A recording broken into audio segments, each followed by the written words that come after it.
Okay, so I made a bit of a bloopers, whatever you want to call it.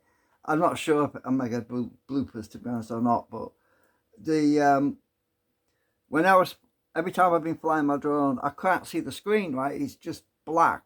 I mean, in the bright sunshine, it's all I can see is a black screen. Right, so the sun is so bright.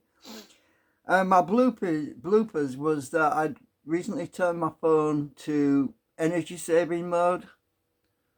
Mm. Energy saving mode. I think that means that the screen won't get very bright, right? I'm thinking. Anyway, because normally when you go into a bright light, the screen brightness gets brighter, and when you go into a dark room, it gets dimmer. Well, it wasn't really doing that. And it's an old phone. I use the old phone for my drone because I'm frightened I'll drop it, and I don't want to use this phone which I'm recording the video on because I only bought it recently, and I don't want to risk dropping it. Because also, if somebody rings me, what's going to happen if I'm flying the drone and somebody rings me? Yeah, not good idea. It might upset, might interfere. I don't know.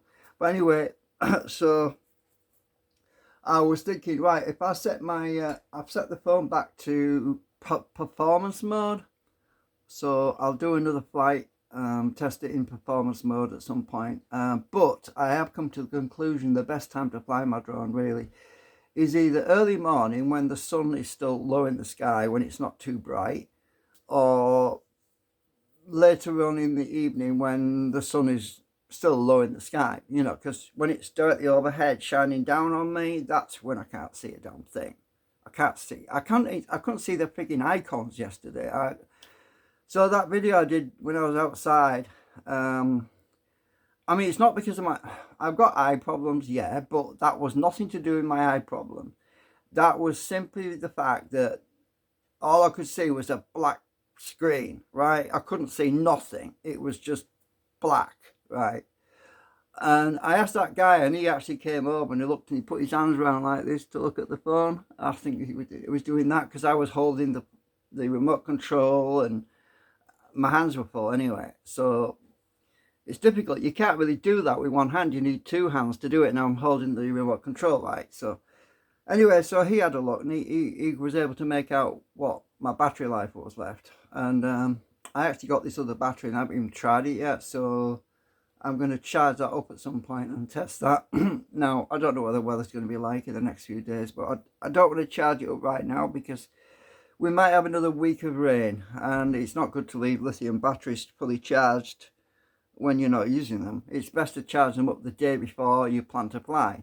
That's just generally, that's a fact with lithium batteries. They're not the same as NiCads. NiCad batteries are complete opposite, right? With NiCads, you need to leave them fully charged because if you don't, they deteriorate, they corrode, they start to break, the cells break down, right? Well, lithium ion are the other way around because when you fully charge a lithium ion cell, it stresses the cells. It stresses the insulation membranes between each section of the cell, and the impedance of lithium ion cells actually goes up, increases. Higher impedance is not good. Higher impedance basically equates to thermal temperatures such as heat generation. So if you have a higher impedance battery and you're taking 2 amps out of it, it's going to get hot. But if you have a lower impedance battery, lithium ion battery, and you take 2 amps out of it, it's not going to get hardly warm, basically. So, and the reason I know all this is because I've done a lot of research on it. I mean, because when I built that battery box and everything, I had to do a lot of research. And I went to a website called the Battery University. Everything you want to know about lithium batteries is on the batteryuniversity.com, I think it is, website. Everything is on there, all about charge rates, graphs, how the battery, when it starts charging, it's got higher current going in, and as it's fully charged, it tapers off to a curve, a small curve, it just drops down. That is the way you charge lithium batteries. Whereas nickel metal hydride batteries, they're just different. They have a sudden turn off. When you're charging the nickel metal hydride batteries, you're charging them, the voltage is removed, then they're measured to see how much the battery drops by, and if, well, a nickel metal hydride battery is, if you're using a proper battery charger on it, they charge them, then the power is removed, it's restored, and they keep pulsing basically. It's like a long-term pulse.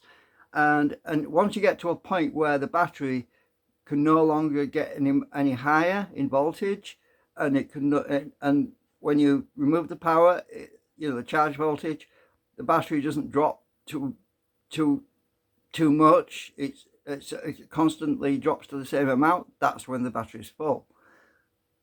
It's not the same with lithium ions. They're just so freaking complicated. They really are.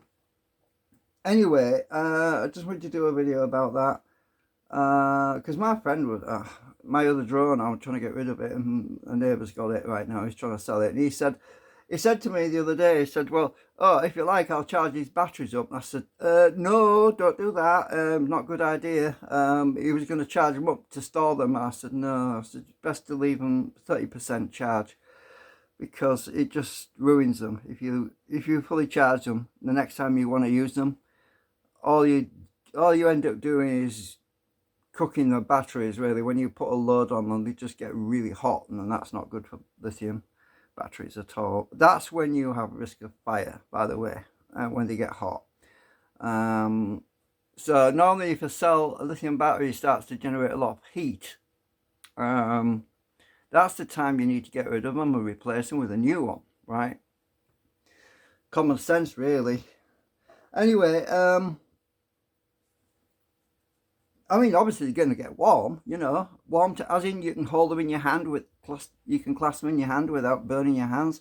But if they get in over 100 Celsius, oh, that's bad. That's boiling temperature. But the temperature of boiling water is 100 degrees Celsius. So the temperature of batteries that get to that temperature is not good.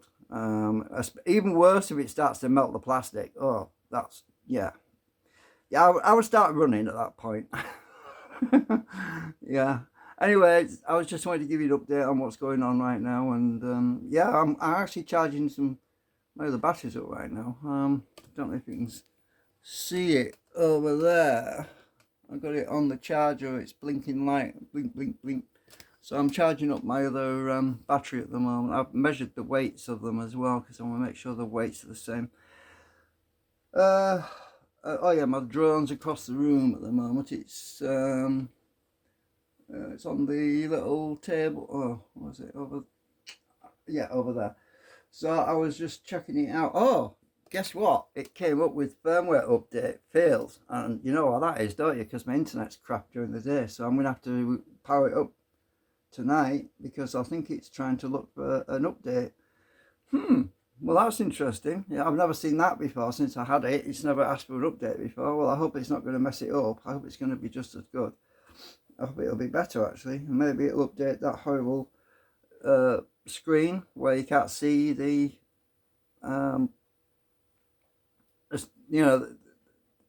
the readings on the top of the bar.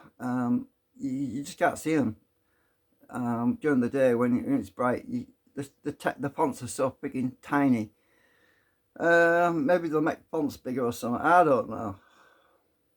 Anyway, that's it for now. Oh my god, 8 minutes. Oh, I'll try and stop this at 9. See you later. Bye.